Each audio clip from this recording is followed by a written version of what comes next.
A very good morning to one and all present here. On behalf of Organizing Committee Asia 2022, before starting the session, let me introduce our keynote speaker, Dr. Dhabal Patel. He received PhD in Computer Science from National University of Singapore in 2011. He received silver medal in his MTech which he pursued from Indian Institute of Technology, Kharagpur, India, in the Information Technology in year 2006. He has more than 19 years of experience in teaching and research. He has more than 88 research publications. Sir is also a senior member of IEEE. His area of interest are big data and databases, time series data analysis, AI automation and data science, data mining and machine learning, data-driven AI toolkit development, scalable algorithmic development for emerging hardware and software platforms. We are delighted to have such a great personality. I request Dr. Dhabal Patel to please share their expertise and knowledge with all of us. Please, sir. Good morning, everyone. Myself, Dr. Dhabal Patel, and I am a research scientist at IBM TJ Watson Research Center.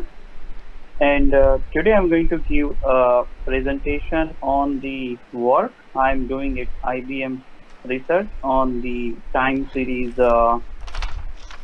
data mining. And so my talk is covered in the three aspects. One is what is time series data? Then I will talk more about anomaly detection toolkit, and then I will show you some examples how an end user can access the anomaly detection tool. So as I mentioned earlier, the data come from everywhere.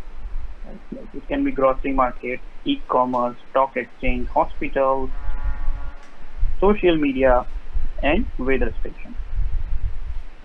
And many of the problems that we are working at my department is focus on the IoT data. And the IoT data like Internet of Things. Right? Most of the time in IoT scenario, we put a lot of sensor data. We put a lot of sensors on the machine, and these sensors record, keep monitoring the asset, right? And then produce the sequence of data points, and which we normally say is a time series. So time series is a sequence of data points in which we measure typically at successive time point, right? And if you see, the time series data are classically categorized in a multiple domain, but just to give you a glimpse, right? There are univariate time series, multivariate time series, and there is a multiple time series, right? Like asset entry. So the example that I have given you here is an example of a multivariate time series because it has a 3 sensor variables: sensor 1, sensor 2, and sensor 3, which we are which we are capturing the value of these 3 sensors over a period of time, right? So this is like a simple example of a multivariate time series. And when it comes to the anomaly detection, right? So anomaly detection is a kind of an algorithm which try to detect some sort of anomaly, right? Like in these examples, you can visually identify that the anomaly happens toward the end of the time zone, right? So next slide, I will discuss what is the anomaly detection. So to give you kind of, example of a univariate time series, right? So these are like a classical 10 examples of time series data. Now, the reason why we have given a glimpse of time series data is to highlight the characteristics of time series data, right? So if you see the top side, there are some time series which are sine wave, right? Versus there are some time series which have a trend, some sort of seasonal trend. Versus there are some time series, right, like where the variance is very low, but when some event happens, the variance of signals become very high, like seismic. And there are some time series are like, state, right? So this is like in one state, and then after some time they change the state, right? The CPU, right? Like if the workload is very high, the state will become changed. So you can imagine that dealing with a time series data is not easy. And when I say it's not easy, because of all these properties that time series have, right? Some time series are signed, periodic, semi-periodic, trends, seasonalities, and many more, right? Okay. So let us start with what kind of data analysis or data mining tasks people do on a time series data, right? So this particular slide covers different types of operations that normally we do on a time series data, like clustering, right? Everybody knows, right? Like okay, given a set of time series, let's go and find a group of time series that looks similar. Or classification. Time series forecasting is also another interesting problem, like regression. And one of the another like task is what we are going to discuss is anomaly detection. Right? So if somebody gives you a time series and they ask you to actually go and identify what part of time series is anomalous, right? So let me define what exactly the anomaly, detection in a time series data. So in a very simple way, if I need to define the anomaly, so anomaly in a time series data are the points or the values, right? And those values significantly deviate from the normal pattern of a data sequence. So here the implicit is given on a normal pattern of the data sequence. So whenever somebody gives you, say, go and build the anomaly model, the first thing we go and do is that given a data, what portion of your data looks normal? Let's define that, right? Once you define that normality, the definition of abnormality becomes very easy, right? And if you read the literature, you will see that there is a lot of variants of anomaly plus outlier detection problem, right? So I can give you a couple of definitions, but let me read one or two for you, for all of you. Let's say somebody give you the data set, say I give you a data set, and what you need to do is that find all the data points in this data set where the anomaly score is greater than some threshold. So this is one way of kind of, defining the anomaly detection problem.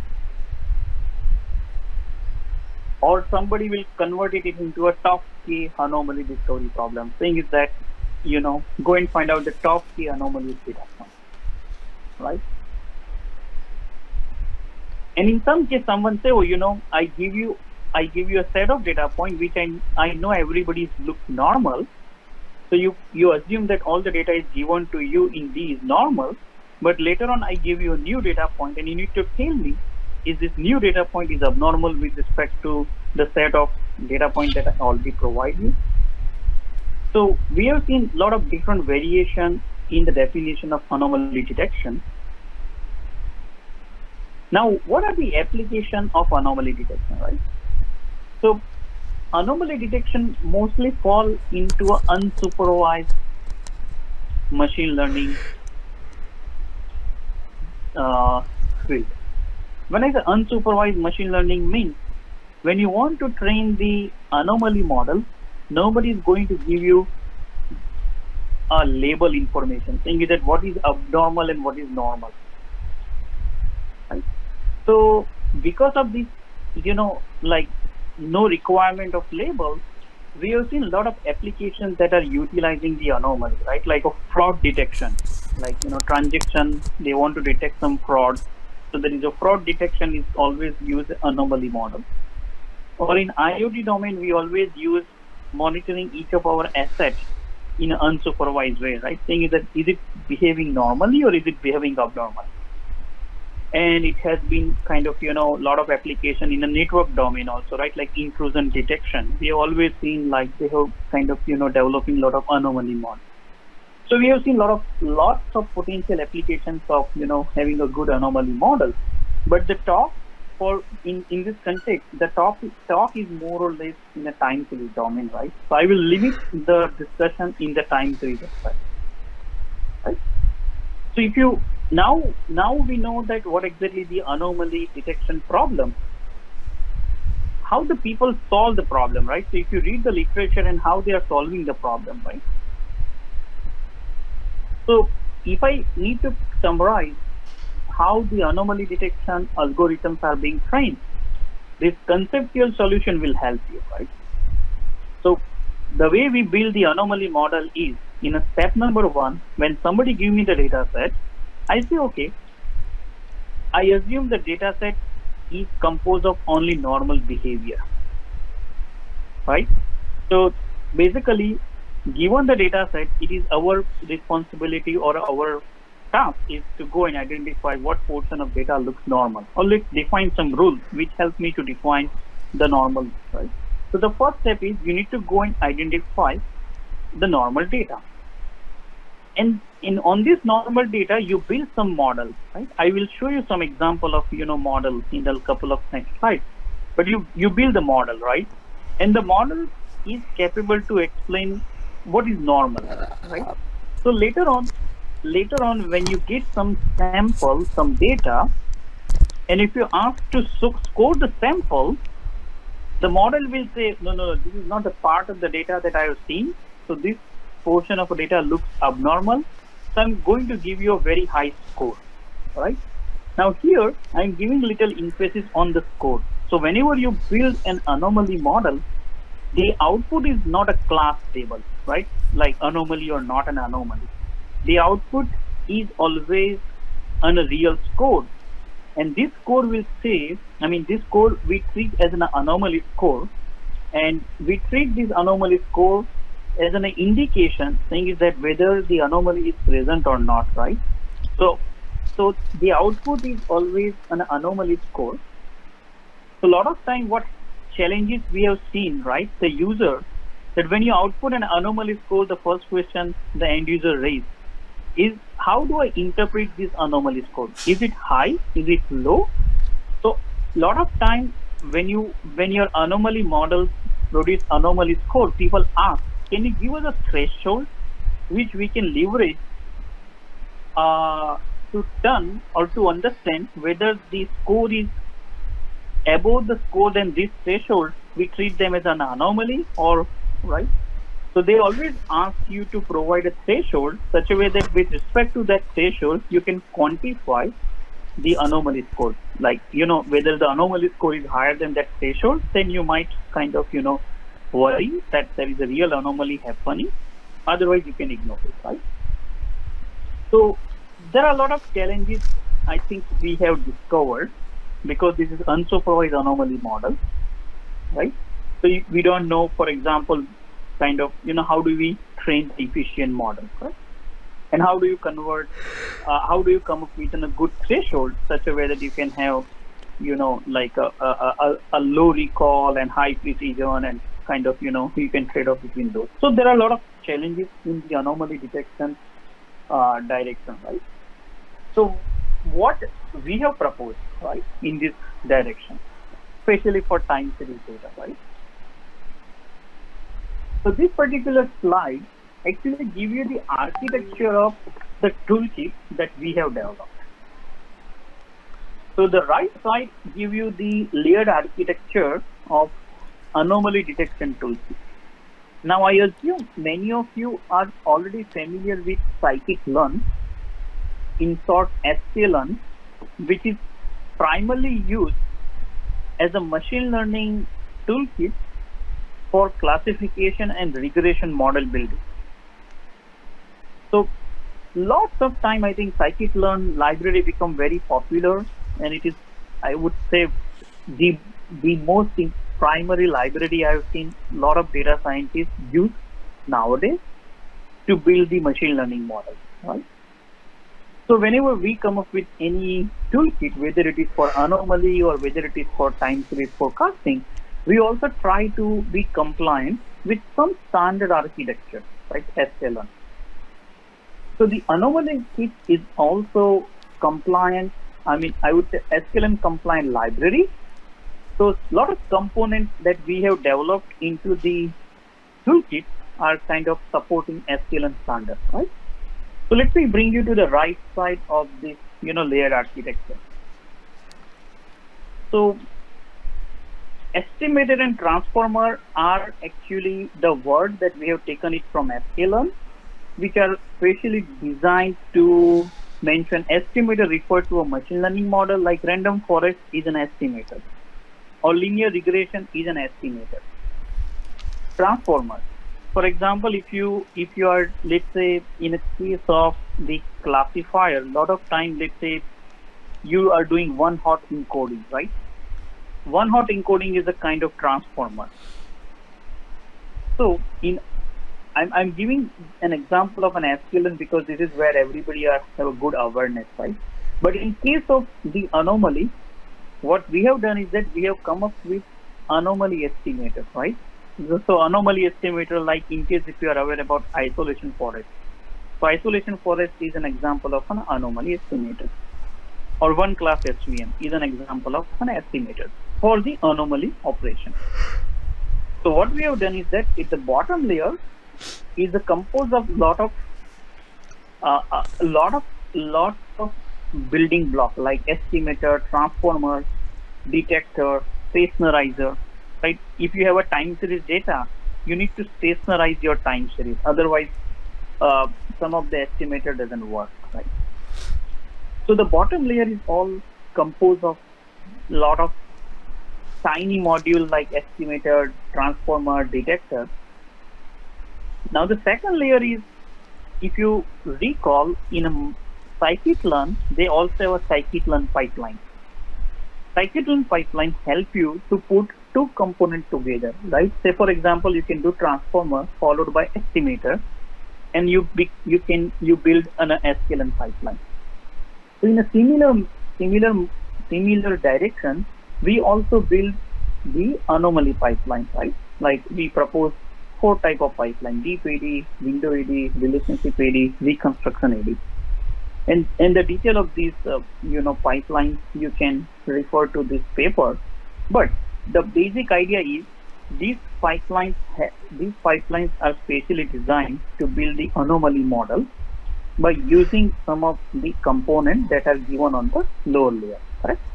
So you can think like this is nothing but a window AD will take some estimators and some transformers, and then they will build a window AD. I will give an example in the next slide. So this layer is all about how do you build a pipeline. But in an industry, what happens when somebody gives you the data set, they expect that you run many pipelines, right? You run many pipelines. Like you want to run like 100 pipelines.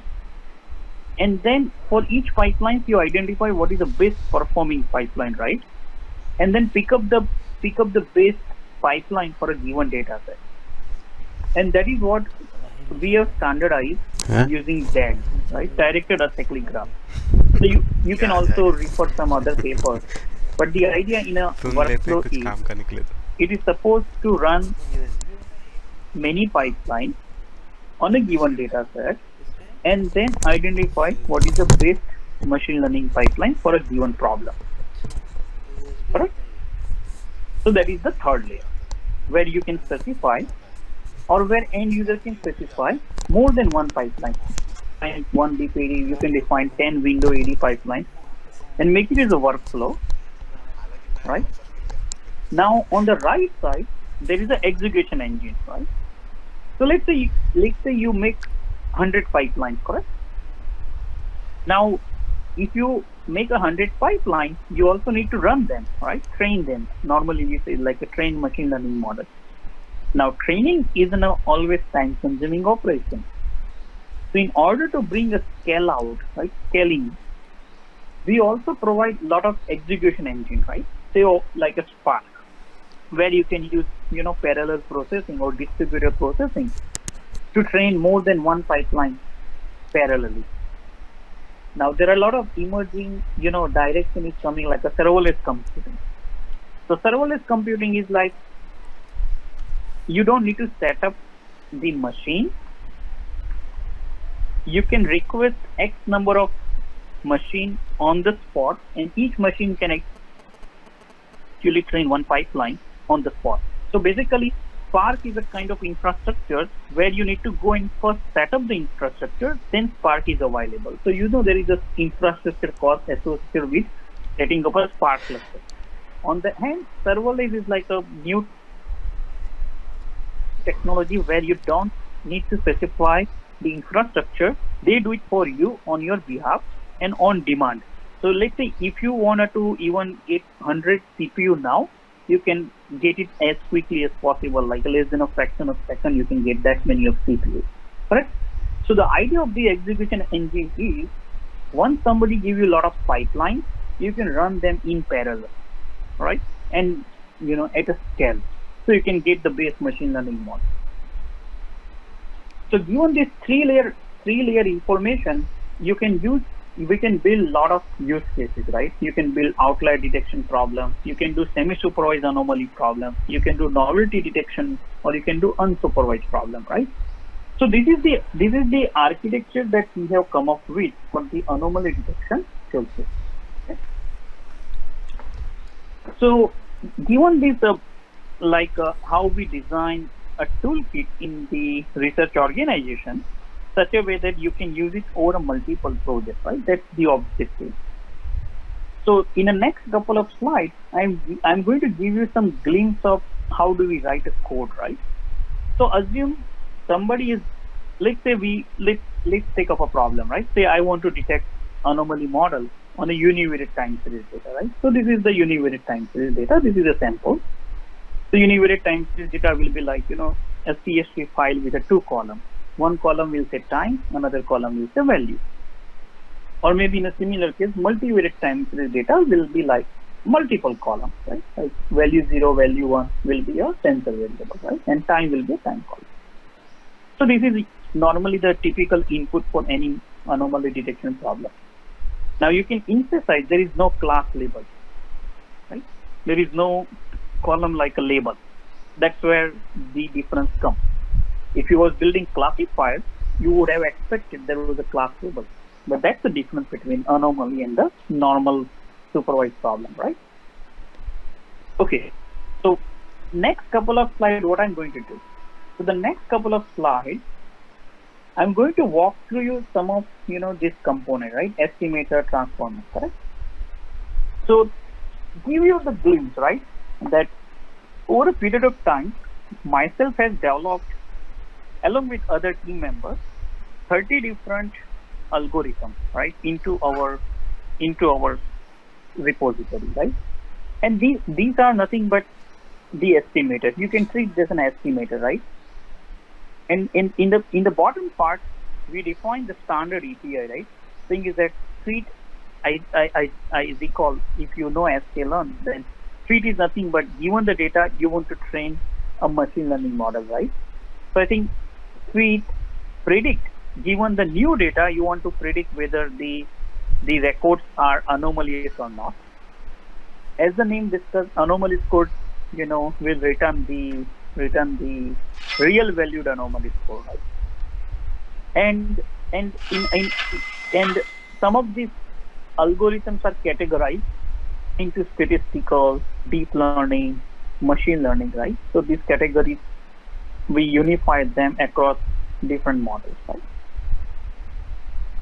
So now let's start the coding part, right? It's not a real coding, but I just wanted to give you the glimpse of how we build the machine learning, anomaly detection pipeline, right?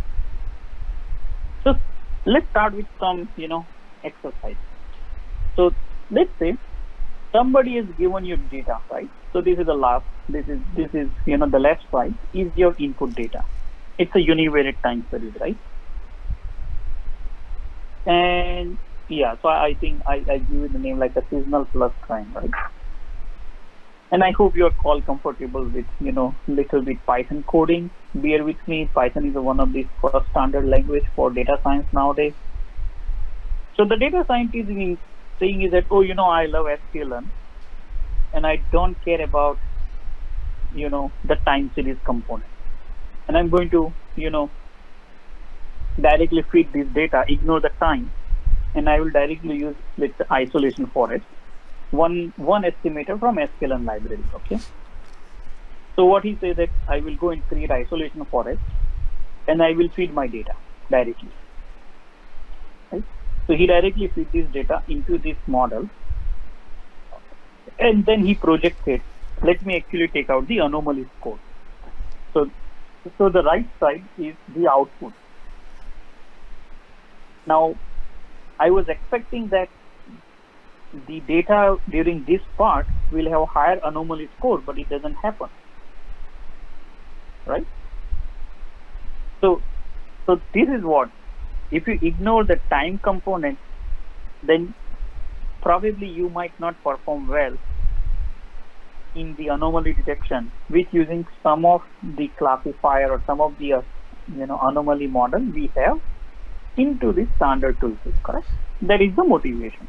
Results are not as I was expecting. Now, if you go to the expert will come up with so many terms. Oh, your data has stationarity. It's like mixture models and stochastic process and all, right? Like, but I don't have that much of time to go and understand all this topic, right, in order to build a pipeline. And that is the reason why we build the machine learning toolkit, right? So now, let's imagine the same data scientist is using our toolkit, right? So he's doing the same thing. I'm reading the file, right? But now, instead of using the isolation forest, I start creating a window AD pipeline. So I say, I want to create a window AD pipeline. Fine. What is this window AD? So if you are aware about SQL pipeline, you need to provide steps. So same thing, it's the same like, SQL pipeline. So it's steps. What are the steps? So it says, take your time series, right? And first do flattening operation, right? So that is the first operation, flatten. So flatten is a transformer now. So you can see this chart, right? This sliding window is nothing but the flattening. So we are doing flattening. Fine. After doing flattening, so you can see loopback window is a 5. So you can use like 5, consecutive data point as a one window. Then another 5 consecutive data point as another window, right? Fine. And then you can build the isolation forest, right? So you can see the window AD pipeline is a very simple form, right? Where you are combining flatten and isolation forest. So what is the objective here? The objective here is, instead of building isolation forest on a single data point or single time point, I will try to use the window of like 5 consecutive points to build the isolation forest, right? So again, you can, this is how your pipeline looks, right? So flatten followed by isolation forest. And then, you call predict, and then you call the anomaly score, right? So in order to get the anomaly score out. So let's see the result. Okay, result is not improved. Till my anomaly score, from the anomaly score, I cannot see where is the anomaly, right? So even if I use window AD, I don't see any results getting improved. Why? The reason why is because your data has trend, right? And this trend, somehow you need to remove it. So let's see.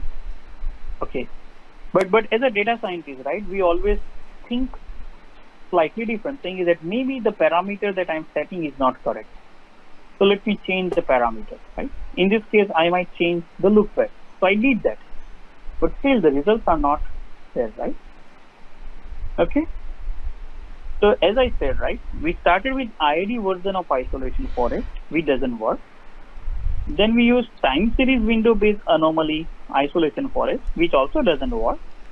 And we tried to vary the loopback, which also did not work, right? Why? And as I think I already disclosed the answer in my previous discussion, saying is that because we didn't actually did something which was most important in a time series use case, which is basically a data stationarizer. So this is a component that we embed into the window AD, right? So the window AD is made of 3 components now: data stationarizer, followed by flatten, and followed by isolation forest, right? Now, what is the job of data stationarizer, right? So, okay, you can see, if you see this code snippet, the first data stationarizer, right? So this is the first component that we added, followed by flatten, and followed by isolation forest, right? And this is how we build the pipeline, right? Saying is that if somebody give you the data, first stationarize your data, then flatten, and then give the isolation. Remaining parameters remain same, right? And now you see the anomaly score. which is much better when you compare this result with the previous one, right? Where it was not very easy for anybody to detect where is the anomaly.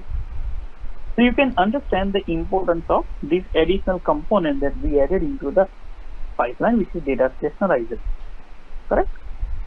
So data stationarizer, and then you can have it, right? Now somebody may argue that, oh, maybe the lookback window 5 was something which is important. Let me change it to 15. Yeah, if you change the lookback window, you will see the effect, on the anomaly score, correct? So like compared to this, the anomaly score will be different. But still, you are able to identify the portion of your data where you had some sort of anomaly, right? Like, correct? So the basic idea that I wanted to kind of, so I give you some, glimpse of, how the data scientists write the code, right? How they decide the window ADs and right. But let me give you the design consideration that we did, right? So let's say as a data scientist, we already built window AD, right? So we already see the example, window AD, right? Flatten followed by isolation. Now, say he wanted to window AD, the idea was very simple, right? Like window AD, the idea was you will slide a window, and then you will use the normal isolation for a kind of problem, right? But in case of the pre-AD, the pre-AD is slightly forecasting model, right? So it actually do the flatten, but then it build a forecasting model to predict the future and then do a lot of, other operations. So it's little complex, but for data scientists, going from window AD to pre-AD should be one line change. That is, instead of creating window AD, I should actually just replace window AD by pre-AD. The rest of the statement remains same. And that's what the design I was talking about, right? Like it should be kind of, switching between different anomaly pipelines should be made easy and right. And this way you are able to explore more pipelines. So that probably is a good point, right? So far the anomaly kits that we have built, and we have also published into a couple of, research papers, they have a lot of cool techniques and key differentiators, like it comes with pre-AD, deep AD, window AD, relationship AD, reconstruct AD. There are a lot of different types of anomaly detection methods in which we standardize it, right?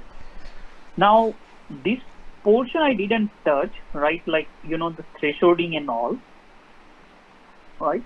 But for example, if you like, let me see whether I have an example of thresholding or not. But yeah, so this is thresholding, right? So what does the thresholding mean, right? So a lot of time the problem we have seen that even let's say if I'm able to produce very good anomaly score here, the end user always comes and says, in order for them to understand, or appreciate this anomaly score, you are supposed to give some threshold. Thing is that anything above 0.0, you should give them anomaly level like -1. And anything below 0.0. So they are always interested in coming with some threshold, as I mentioned, right? And what we did is that we standardized this thresholding also. Thing is that you can come up with dynamic thresholding or you can come up with a static thresholding. And it is all like a statistics, right? So it's like you can use few scores. So what we have done in the toolkit is we have standardized everything. So, the end user doesn't need to write all these APIs, right? Okay. So having given, I mean, you can get all these details from the research paper, but in next couple of few minutes, I want to walk through you in case if you, let's say, wanted to use this anomaly detection capability, how can you get an access to the anomaly detection toolkit? Right? So I'm going to switch to the another, if I press IBM developer API hub, it will bring you to the IBM developer API page. So it's the IBM API hub. Here, if you search anomaly detection, it will bring you to the API that we have hosted for the general audience. So once you reach to this anomaly detection, right, this is what we have hosted. You will see, okay, fine. You will see a REST API call, right? So this is the real anomaly detection services that we have deployed on the IBM cloud, and it can give access to anyone. There is no restriction. There are certain restrictions how much API you can use, but in order to, let's say you wanted to use it, what you have to do is that you have to click on get trial subscription. Right? So once you click get trial subscription, it will bring you to, you can use your email ID and all. I already have registered, so I will use that one. Trial subscription, it will bring you to the web page where you need to register your email ID and you need to follow certain steps. Once you finish that step, at the end of a day, they are going to give you the key, and this key you can use. Let's say the connection check is the simplest API, and if you do try, yeah. So what you are supposed to get is, they will provide you the client ID and client secret, and by using that client ID and client secret, you will able to kind of use any of the API that we have enabled here. So all things you need to do is maybe like you can maybe during Q&A session, if you can somehow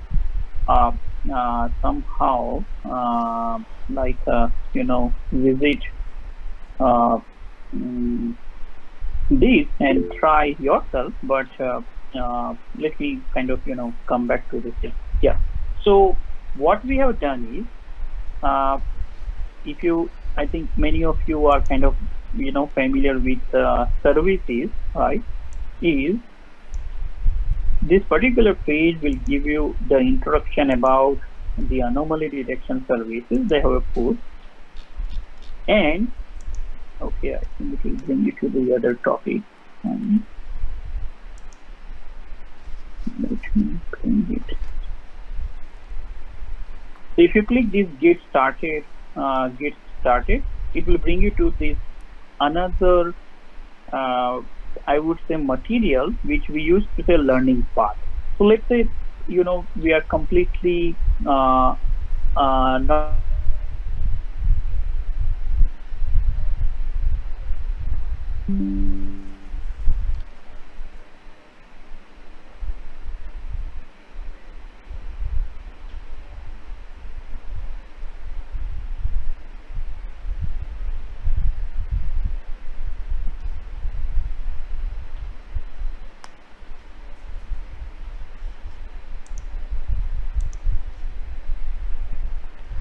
particular learning notebook learning path help you to understand how in an industry we do how we build the machine learning pipelines and all. But this is just again basically the introduction, right? So this particular page will help you to follow a series of steps, right? But at some point it will say, okay, let's start building the anomaly detection API, right? And this is what I was kind of showing you, right? You have PredAD, DeepAD, relationship AD. So all this information is somehow given. But the most important aspect is this, right? So what exactly this anomaly detection API is able to do? The way they help you is that you give your univariate data, or you can give your multivariate data, right? So these are the endpoints that you can use to kind of use the API, right? So this learning path will be a very good use case. Let's say if you are, for example, conducting the tutorial on a data mining class, right? And you wanted to give a very good kind of, hands-on experiment to let the student, right? So that is one aspect. But a lot of time you also write a research paper, and you also wanted to kind of, get some state-of-the-art deep learning or, machine learning method for your comparison. You can also use it. So these API services that we have built up will definitely will be more useful for academics in the both way, right? You can train your students on how to use this learning path and understand what is the anomaly detection. But let me go back to so I know, I mean, so what I discuss is two aspects, right? One is the learning path. Learning path is, you can say, a documentation, right, which helps students to understand what is the anomaly. But the other thing that I was discussing, which was this developer, so this is still a learning path, and I'm going back. I'm using only one window, right? So bear with me, right? Like I will go back. Yeah, and this is what the developer hub, where the real anomaly detection is being hosted, right? So you can go to use the trial subscription, get the client secret and the password, and once you get it, you are able to use the entire service, right? Now this is what I think this is the Swagger specification, right? In case if you are kind of like you will start with, oh, I want to detect anomaly in a university. So it will show you, for example, okay, so if you want to build the anomaly detection, these are the parameters, right? So I think normally we do this try API, and then here you need to put your client ID, here you need to put your client secret, and then it will ask you a couple of parameters, like can you upload your CSV file, choose the file, then you need to give in your CSV file what is the time column, what is the format of time column, right? What is the target column if you have it, if you need to specify, and then prediction type, and all these, the different parameters, the meaning of that parameters are already kind of, given, correct? So all in conclusion, we have enabled roughly 16 different anomaly detection models an end user can use, and we categorize them into these 4 parts: deep AD, pred AD, deep AD, window AD, reconstruction AD, and this is a univariate, so you don't say the relationship AD, but and the description is also given here, right? Like say for example, so I think even for deep pred AD, you can use a different type of an estimator, right? So all the information is given over here, and when you when you kind of submit the request, you're going to get the answer and the results, right? So when you submit this request, they will give you a job ID, and with using that job ID, you can actually get the results, right? So I think if you go to the get result, the get result only have a job ID parameter. So this job ID along with your client ID and client secret, you can get the result, and the output of the results will also be kind of let's see, right? So I think it will give you the anomaly score and the anomaly result. So in conclusion, right, I would encourage all of you to try these anomaly detection services. Although it is it's a Git trial version, but this is like a full flag, like every request you send to us actually get allocated 4 CPU and 64 RAM, I think GB RAM. So it's like a powerful machine is being allocated to each service request. I mean, so I think it's not a lot of times we are seeing that such kind of an algorithms, like we don't get, right? So I think we have enabled anomaly detection. So now let me kind of, so I give you, for example, for this developer IBM.com, right? So you can actually go here and you can do trial subscriptions, not now but any other time, right? Now data scientists always like to have the Jupyter notebook, right? So they say, oh, like this service is not, I don't like, a lot of services, and is there any ready-made Jupyter notebooks you have available? Yes, we do have some Jupyter notebook that is also kind of available, which you can use it, right? So I think let me go to that, and that we say anomaly detection code pattern. So this is the Jupyter notebook, right? Like, so we also made some ready-made Jupyter notebooks available for you to try. The only things what you need to do is you need to still register yourself and get this to information.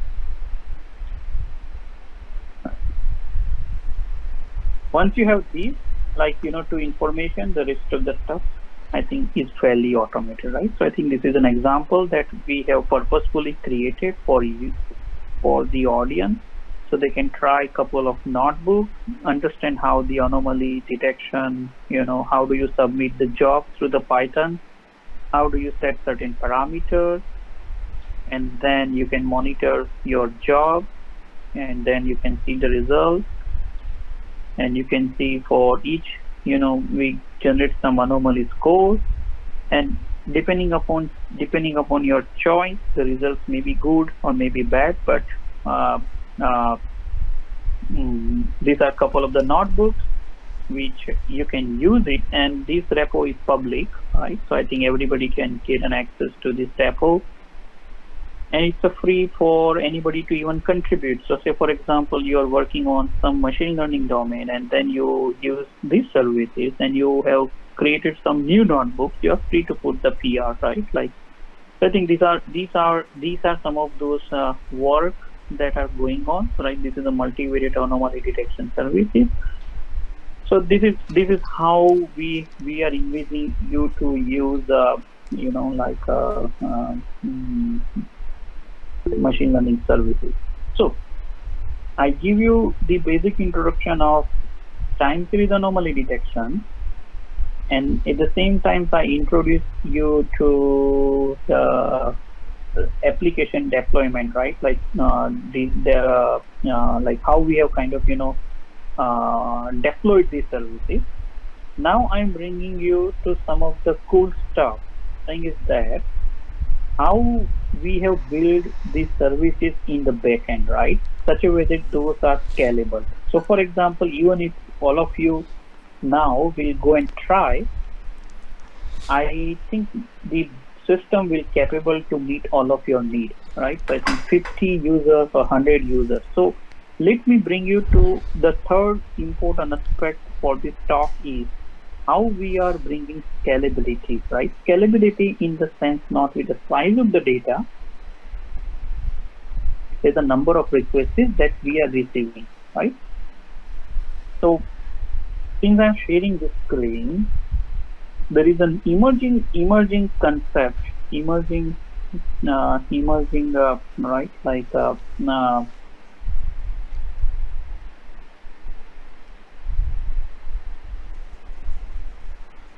right. So there is, and I think you are able to see my screen, right? So there is an emerging paradigm is coming up, and I think in yesterday's keynote we also hear from the another keynote speaker, right? Like cloud computing, right? So in a lot of cloud computing, you have seen, right, that the infrastructure cost is very high. Thing is that you need 100 much, like you need like 10 servers, and you need 100 servers, and so lot of times what we have seen that this serverless computing, right? As the name suggests, there is no server. So there is no cost of maintaining your machine. Let's say today, just now, let's say all of you wanted to, let's say, try anomaly detection services. It means I need to have 50 machines being spin up for all of you in order to meet all of your requirement, right? Otherwise, what happens is that your request will go in a queue and will be waited till the other request screens, right?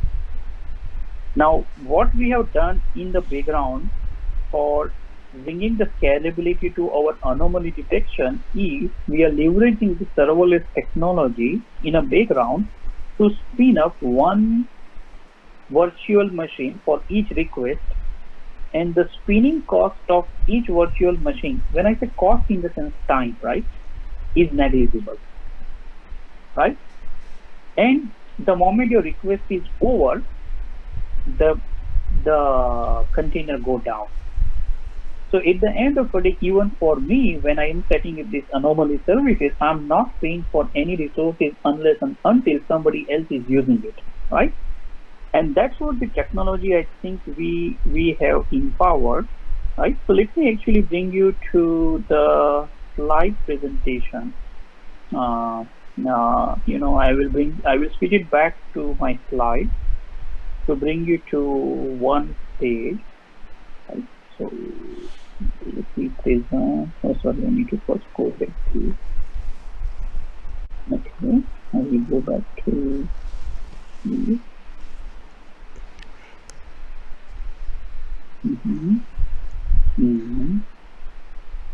And I'm again back to. So this is what we already went through, right? That the developer.ibm.com, this is a place where you can go and do some kind of trial subscription for anomaly detection. And I think I already went through this, right? Like it will give you all the kind of detailed information about how we have kind of build these services. But one thing I wanted to bring to your kind of knowledge is the service comes with 7 steps.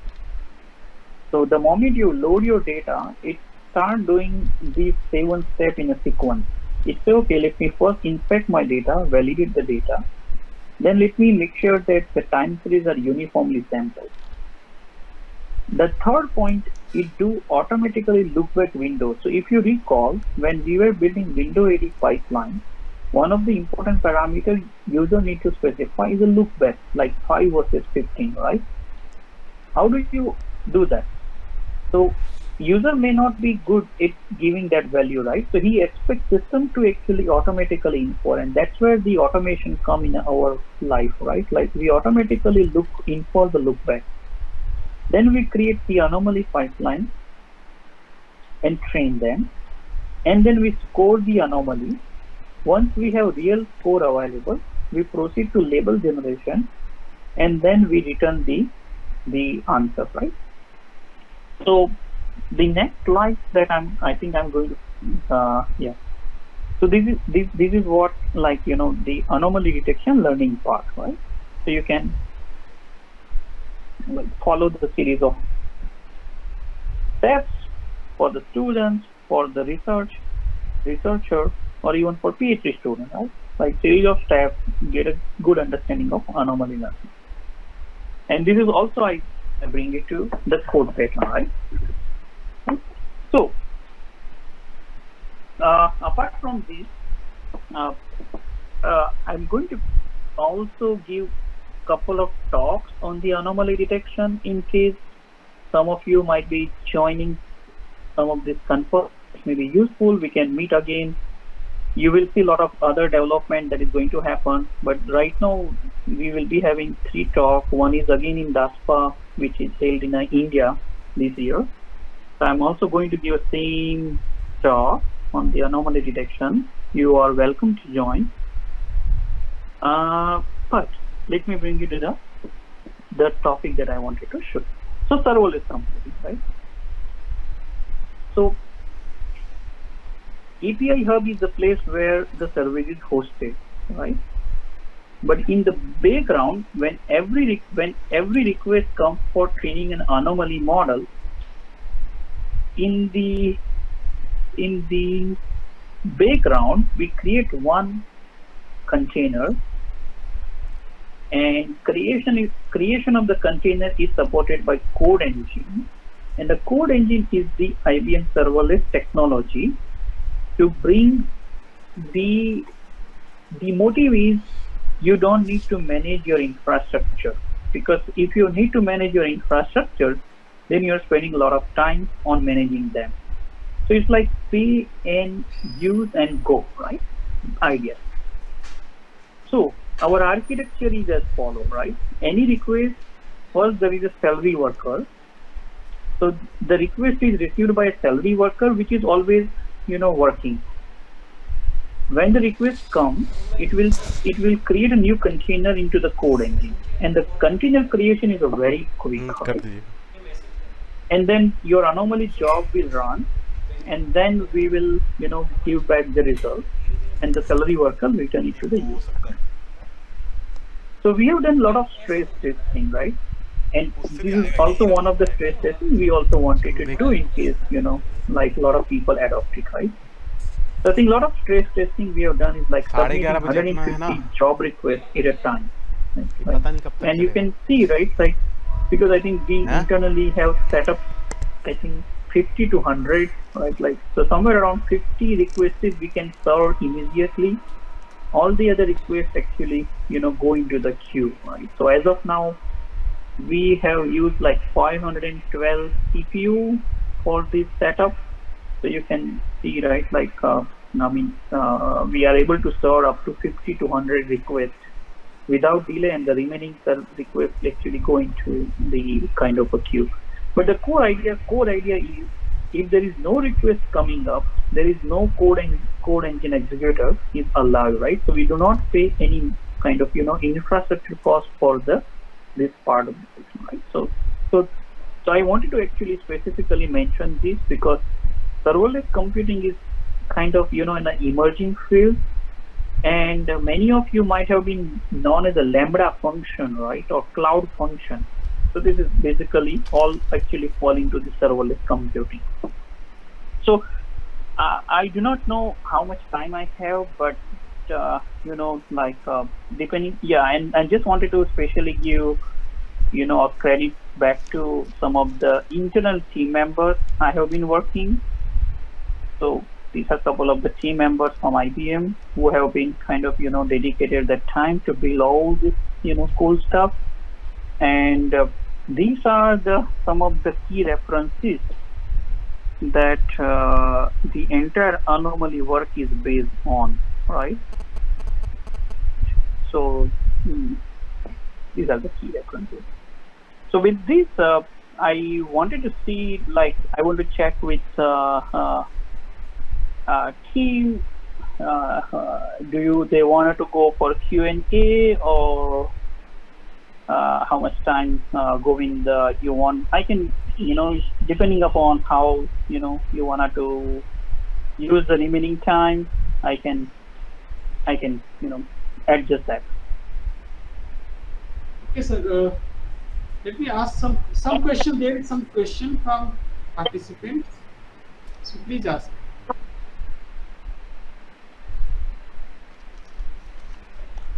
Hello, sir. I have a question. Yes, please. Sir, can we use this IBM tool for the labeled dataset apart from time series dataset? Sorry, what did you? Sir, can we use this tool, IBM tool, for the labeled dataset apart from time series dataset? If you can give example, what kind of label data set, then I can give you. For example, IDS dataset, which is a labeled dataset. Oh yeah. I think as long as you bring it into the right format, yes, sir, then you should be able to use it. We have given. Only thing is that in the service you cannot. You need to follow the input and output structure, right? So I think as long as you put your data in a right form, you can still use this tool. Yep. Yes. Okay. Thank you, sir.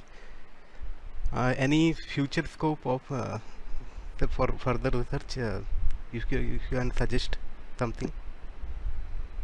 So see, I think this is an emerging field. We haven't kind of, I think there are lots of work to be done, right? So for example, one of the problem is parameter tuning, let's say, right? Yes. So a lot of times when you have label data, you can do parameter tuning. But let's say in case of nobody has given you any label, then how do you do parameter tuning of anomaly models? Always a big problem. So that is the first I would say the future work. The second future work that can be done is like when we start building, model, people do not have a label, right? So they will build anomaly model, correct? Yes, sir. After some time, let's say imagine the model is working and it is started making that this is anomaly and this is not an anomaly. So you started getting some feedback, right, about the model. And then the question becomes is, next time when you retrain your anomaly model, how do you incorporate this feedback while retraining your anomaly model? So this is another problem that people have not looked very carefully, right? Because Yes. see, you first time you do not have label, so you will trust the model. So you trust the model, and now you put it into the system, and now the model started working, and it will produce some results. And now people start giving feedback, saying is that no, these results was not correct. This looks okay. So next time when you wanted to retrain the model, how do you utilize that feedback? That is the biggest, I would say, the gap in this domain. And we can take it offline, right? But these are some of the problems that we have seen, right? That are kind of for researchers to spend some time, and identifying a good solution for them. But to me, these are the two key problems that definitely, right? And apart from that, you can see like scalability, how fast you can train your model, and then scalability is also another problem. But these are a couple of yes. Yes, sir. Thank you, sir. Thank you so much. There is a question from Professor Pinaki Mitra, sir. Sir, go ahead. Yeah, okay, thank you. It is such a nice talk actually, and it is such a difficult problem. My PhD students also worked on this problem. This is like sort of online outlier detection. Because it's with time intervals, some data which is not an outlier, after certain time can be outlier, or which looks like a normal data can be an outlier, right? In the online domain, if it is a static data, you can very easily detect the outlier or anomaly what you are telling. So can you have you seen the trade-off of this sliding window? You mentioned sliding window, the window size. Actually, that is another issue. And in the frequency domain, if you go, it's like sort of high frequency stuff, which you have to filter out, right? Correct. So what are the trade-offs there? Do you have any observation on that? That is I wanted to ask. Okay, I can try to summarize the couple of questions that you have already asked, right? So one question I understand is that this anomaly detection is mostly applicable for real time, right? Because the data is coming and continuously coming, right? So the anomaly detection model that you have trained using static data may not be good, right? So let me add, in my previous previous question, I said there were two problems. Now, third problem is lots of software tools has been developed for monitoring, model monitoring, right? So they say, oh, you have developed some classifier model, and let us do model monitoring, saying is that how accurate your model is, correct?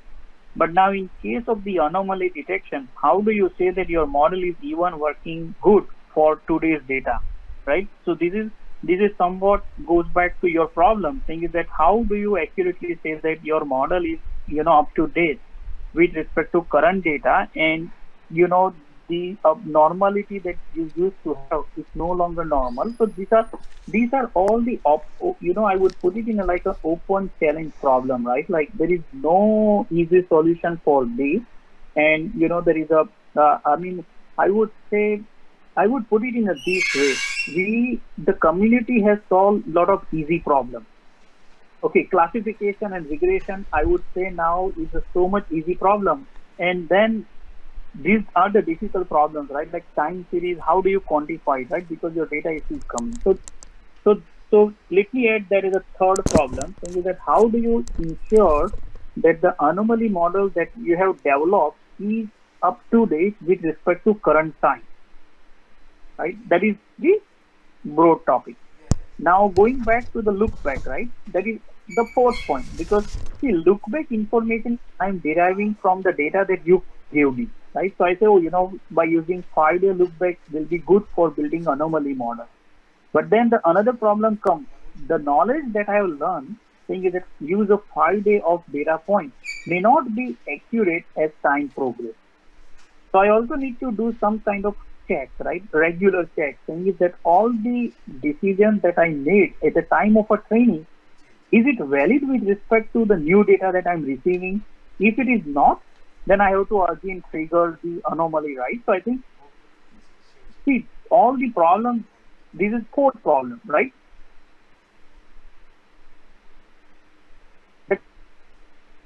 Simple example is the look back window. I automatically infer from the data that you give me. And then we set that value into the model. But now your model is in operation, it is running. How do you ensure that that look back is equal to 5 is the correct decision in a real time?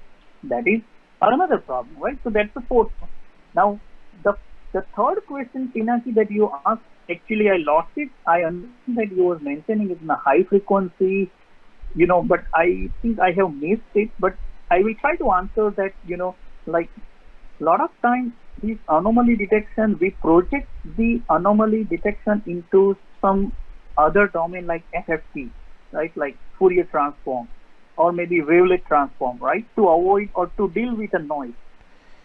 And this is where the pipeline that we construct, right, is sometimes domain specific. Say, for example, if I'm building an anomaly detection model for a gearbox, right, or some rotary machine where there are a lot of sine waves, I will definitely, project the data into some sort of a Fourier transform and try to see the frequency domain, right? So these are some of these knowledge that we leverage, right, while building the pipeline. So maybe I hope that these answer your couple of questions. But Thank you very much. It's a very nice talk. Yeah, thank you. Thanks. Any other question from participants? I think there is no questions from participants. I request all the participants and Dr. Dhabal Patel, please switch on your camera so that we can capture this moment. Okay.